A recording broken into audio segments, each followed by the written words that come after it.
beloved of God, grace to you and peace from the one who created us, redeemed us, and moves among us still. Amen. So you know those buttons that are on the side of stoplight things that you push when you are going to cross the street to try to keep yourself safe in the crosswalk? Yes, you know what I'm talking about? Yeah. Okay, my spouse was walking to the bookstore the other day and pushed one of those buttons and was immediately startled and then sort of annoyed by the mechanical voice that started shouting at him, was his interpretation of what the voice was doing. Wait, wait, wait, wait. Thank God for the technology that allows our siblings with impaired vision to move a little bit more safely through their communities. But for my sighted spouse, this admonition to wait was like deeply annoying to him for some reason, which is sort of striking because Jason is truly among the most patient of people that I have met in this life. So you know that when he is feeling irritated by robot voices telling him to wait, those of us with perhaps slightly underdeveloped senses of patience maybe would do well to reflect a bit on why it is that we always feel like we're in a little bit of a hurry. Waiting is hard. And to be fair, waiting is hard in part because we rarely have to wait in this culture. My kids, like all the kids actually up here, for example, really only know a world where pretty much anything you want or need can be delivered to your doorstep in a matter of hours. If it's been what Jason calls a fail day in terms of us getting our act together for dinner, you can just drive through the drive-thru and have an entire meal on your lap in just a couple of minutes. And we can even welcome long-distance loved ones into our living rooms with just a couple seconds worth of swiping on to FaceTime rather than a handful of hours worth of travel to get to one another. Those phones, speaking of, are tricky little buggers, I think. Magical on one hand and eroding our ability to cultivate patience on the other. I read the other day that our collective attention spans have been reduced to just 8 seconds over the last 20 years or so, thanks in large part to the fact that the average American adult checks his or her or their phone about 144 times in a given day. I know that is me for sure. That practice of constant phone checking is actually reshaping our brains, making it harder and harder to focus on longer-term goals or projects or even on the relationships that are right in front of us. And it's also making it harder for us to learn how to deal with uncomfortable emotions because the second that something like sadness or frustration or boredom arises, we can and often do lean into this immediate distraction that's right at our fingertips, right? We don't have to feel the feels. We don't have to wait for the thing. We don't have to wait for much. And so waiting feels hard. Without necessarily even meaning to, so many of us have gotten ourselves into almost a frenetic kind of rhythm of life where there's almost always some kind of physical or spiritual or emotional rush.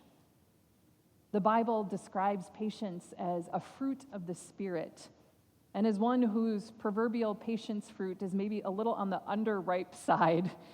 I trust that actively participating and practicing a slower, more intentional, more patient approach toward life can open up new and beautiful spaces for God to be revealed to us and for God to work in us and through us. Advent, I think, is the perfect liturgical season for leaning into this practice of patience, for learning how to wait, learning how to be present in the moment that we're in, regardless of how uncomfortable it might be, and that is a good and worthy thing. But church, as we look around at the world today, I am also deeply mindful that there are some kinds of waiting that go far beyond our need to simply cultivate patience as a spiritual practice.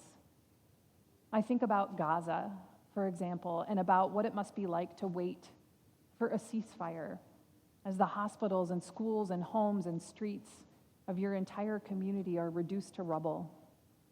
Or about whether your daughter, who was taken hostage might ever be released, or about whether a just and a lasting peace will ever come to the land that you call home.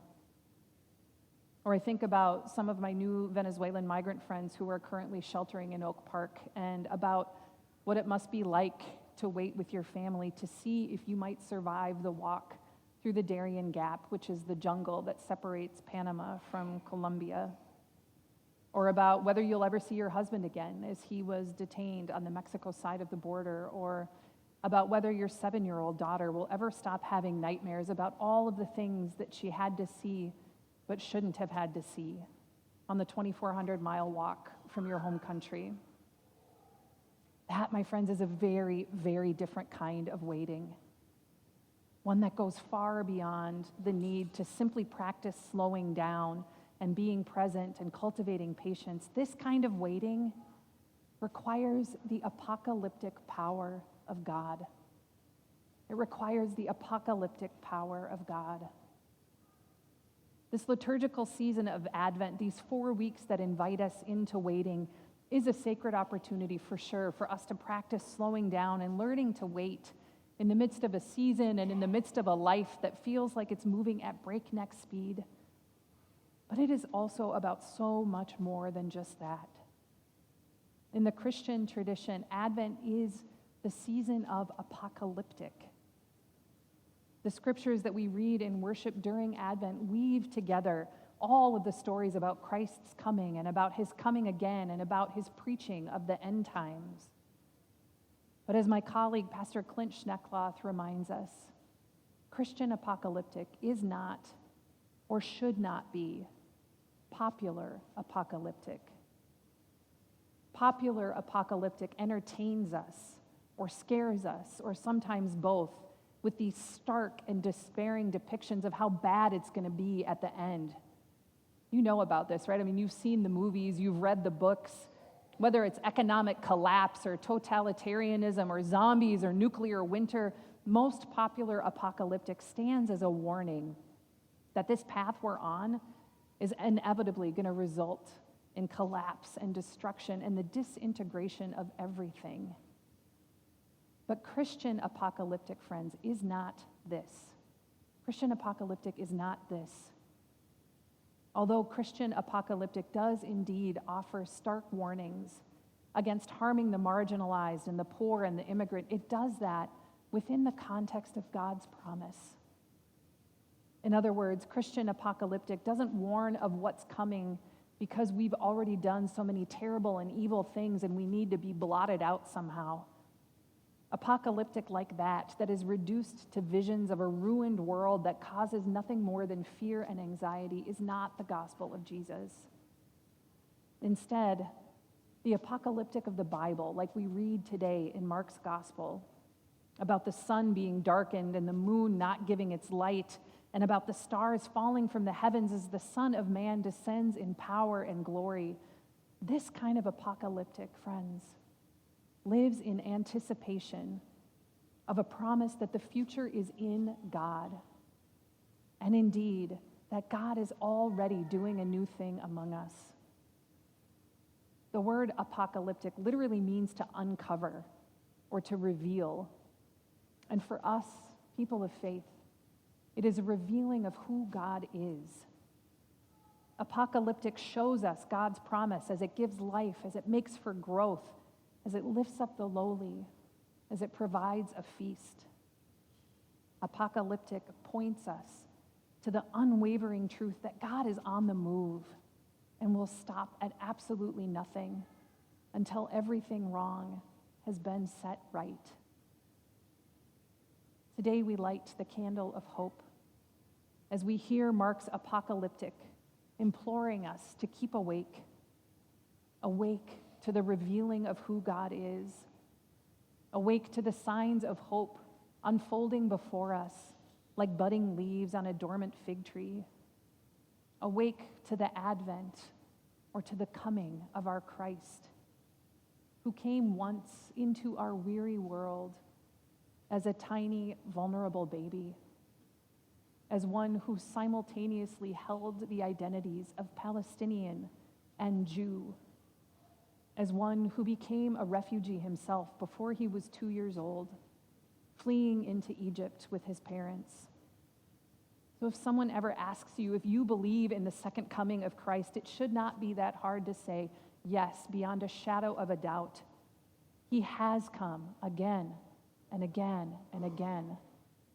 And I see that Christ in the faces of those around me every day. Waiting is hard, but the one for whom we wait is already on the move, breaking into our world with power and with promise. Advent apocalyptic, friends, is not fire and brimstone and death and destruction. It is an entirely new world order knocking at our doorstep. It's heaven's imagination pulled right down here into our earthly home. It is the wild freedom that comes with participating with God in this work of transformation until the hungry are fed, the homeless are sheltered, and the heartbroken are healed. So keep awake, church. Our God is on the way. Amen.